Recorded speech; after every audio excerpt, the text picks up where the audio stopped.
and meet with the divine king. This is Berea that you're talking about? In Berea, so there are 7 hierarchical palaces.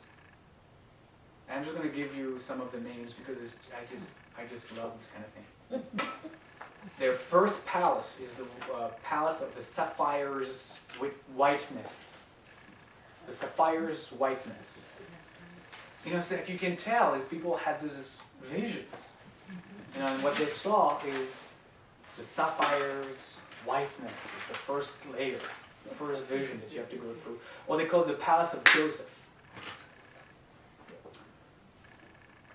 Then the second palace that you go through within Berea, as you move towards Atzilut, you go through the palace of the heavenly essence, or the palace of the first prophets. Go figure. Why? I have no idea. Palace of heavenly essence. Then you move to the palace of clarity. You can see it's then you go to the palace of transparency.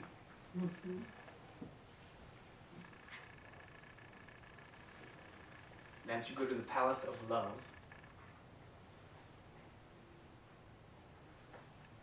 Then the palace of will with a capital W.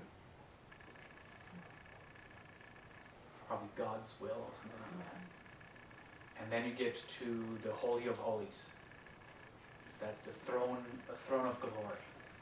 So it's really probably just at the border here, you know, you're right there getting into Atzilut. But just to give you an idea, and they really try to make it as complicated and convoluted as possible. Yeah. I think in a lot of ways is to try to keep people away. And actually the people they were trying to keep away were not just all of us low-level worshippers. They were actually trying to keep away the rabbis. Because the last thing they needed was, look, what they were building, what they were describing is a Jewish practice that didn't need anybody else's input. You could do this on your own and reach the highest level of knowing God, right? You go and you follow their steps and you follow the process, follow the practices. Here they are. You go through the palaces.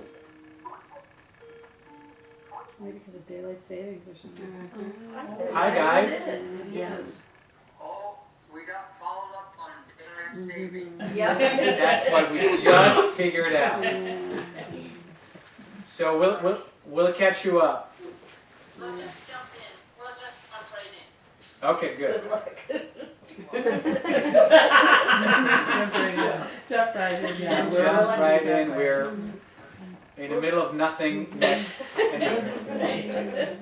So you can imagine that the rabbis of the time, when they were seeing these teachers telling their followers, just do this at home, that was very threatening to their authority, because if you want to have a religion, you want to have authorities, hierarchies, reason for people to come to synagogue, because you want to draw your salary from somewhere.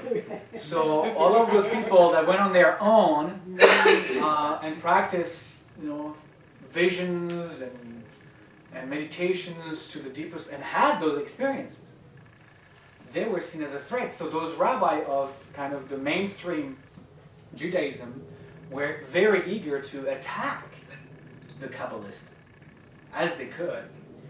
And the Kabbalists, because of that, made it so confusing, so opaque, that even the rabbis could not really understand what they were talking about, and didn't have the time to really delve into too much. And then they started to put fences around it, also to prevent people from, you know, kind of giving them a hard time. That you can be studying the Kabbalah until you're 40 years old, that you have to be married and have kids, that you have to be a learned scholar. I've studied all the books of the Torah and the Bible before. I mean, you have to be, you know, a man, of course.